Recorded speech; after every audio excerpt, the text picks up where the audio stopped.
క్రైస్తవ సమాజంలో ఎటువంటి అనుమానాలు ఉన్నాయి? అఫ్ కోర్స్ అనుమానాలు ఉన్నాయి అంటే మరి బిగ్గెస్ట్ క్వశ్చన్ మార్క్ అవుతుంది అది. సో ఎటువంటి అనుమానాలు ఉన్నాయి? ఏమవుతుందంటే ఇప్పుడు క్రైస్తవ సమాజం ఇతరులు ఇలా దుర్చుకు మాట్లాడుతున్నారు, విక్రించి మాట్లాడుతున్నారు, అది బంద్ చేయాలి, ఆపాలి. ఇప్పుడు నిన్న మాట్లాడారు, నేను యాక్చువల్లీ 2 days ముందు వచ్చాను స్టూడియోకి. ఒక్క క్రైస్తవుడు రాలేదు ఇక్కడ, ఒక్క పాస్టర్ రాలేదు ఇక్కడ. మాట్లాడుకుందాం, చర్చించుకుందాం అని చెప్పారు. దీన్ని కన్క్లూడ్ చేద్దామన్నారు. ఎవరు రాలేదు. సుప్రియ గారిని మీరు లైన్లో తీసుకున్నారు, తర్వాత కూడా ఎవరు రాలేదు. నిన్న మళ్ళీ మాట్లాడడం జరిగింది కాల్లో. నిన్నటి నుంచి ఈ రోజు వరకు వాళ్ళు ఎవ్వరికి ఒక క్రైస్తవం టైం దొరకలేదు. అంటే ఒక పాస్టర్లకు కానివ్వండి, ఇతరులకు కానివ్వండి టైం దొరకలేదు. లైవ్లో కాదు, ఇప్పుడు రోడ్ల మీద వస్తారు, ఇక్కడ రాలేరా? వస్తున్నారు, లైవ్లో వస్తున్నారు.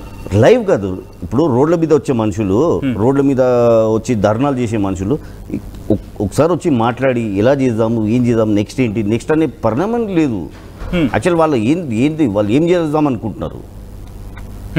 కేవలం దీన్ని రాగాంతం చేసి పెద్దగా చేసి ఇప్పుడు నన్ను కన్క్లూడ్ చేసుకోమన్నారు. I'm ready to conclude. ఎందుకంటే నాకు కూడా మంచిగా అనిపిస్తలేదు ఒక మంచిది జైల్లో ఉంచడం. ఇక్కడ నేరుగా రాజ్బోడా దగ్గరికి వెళ్ళే ప్రయత్నం చేస్తున్నాను. సోషల్ యాక్టివిస్ట్ అయినా రాజ్బోడా దగ్గరికి వెళ్ళే ప్రయత్నం చేస్తున్నాను. రాజ్బోడా ఆయన చేసిన ఒక వీడియో ప్రస్తుతం సోషల్ మీడియాలో తీవ్రంగా చర్చకు వస్తోంది, తీవ్ర చర్చనాంశమైంది. ఆరోపణలు అనేకమైన ఉన్నాయి. రాజ్బోడా గారు, నా మాట వినిపిస్తోందండి? పోలీసులు నన్నైతే ఏ పోలీస్ అప్రోచ్ కాలేదు. నేను అడుగుతున్నా, మీరు పోలీసుని అప్రోచ్ అయ్యారా అని చెప్పి? లేదు లేదు. ఎందుకండి? ఎందుకంటే నేను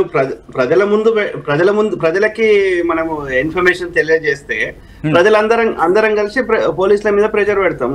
ఇప్పుడు మనం చెప్పే ఆధారాన్ని బట్టి పోలీసులు ఇన్వెస్టిగేషన్ చేస్తారా, లేకపోతే పోలీసులు వాళ్ళ యొక్క ప్రాథమిక రిపోర్ట్లు బయట పెడతారా? సో వాళ్ళ యొక్క ఫోన్ ఫోరెన్సిక్ కానీ, ఆ యొక్క ప్రవీణ్ బ్రదర్స్ సంబంధించిన వస్తువుల మీద అన్నిటి మీద ఫోరెన్సిక్ రిపోర్ట్లు కానీ, ఆయన శరీరంకి ఏమైంది అనేది తెలియజేసే పోస్ట్ మార్టం రిపోర్ట్లు కానీ ఇప్పటివరకు 18 days అయినా ఇంకా బయటకు ఎందుకు రాలేదు? పోలీసులు అనే వాళ్ళు స్వచ్ఛందంగా వాళ్ళ బేసిక్ అయితే చేసిన తర్వాత ఈ కేసు ఎక్కడా తేలకపోతే, వాళ్ళు ఇన్వెస్టిగేషన్ లో ఎలాంటి ఫలితం రాకపోతే అప్పుడు ఈ లీడ్స్, టిప్స్, ఇంకోటి ఆధారాలు అవసరం. ఫస్ట్ అయితే వాళ్ళ బేసిక్ రిపోర్ట్స్ అయితే బయట పెట్టండి. ఇప్పటి వరకు అయితే పోలీసులు నాకు తెలిసి 2 సార్లు ప్రెస్ కాన్ఫరెన్స్ కి వచ్చారు.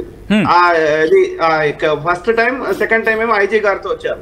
ఇప్పటి వరకు దాన్ని యాక్సిడెంట్ గా చెప్పే ప్రయత్నం చేసింది తప్ప అంతకు మించి ఇప్పుడు విలేకరులు ఎన్నో ప్రశ్నలు అడిగినారు. సెకండ్ టైం అది హత్య అని అడిగే విధంగా, అంటే దానికి సరైన సమాధానం చెప్తలేరు. మేము ఇంకా ఇన్వెస్టిగేషన్ చేయాలి,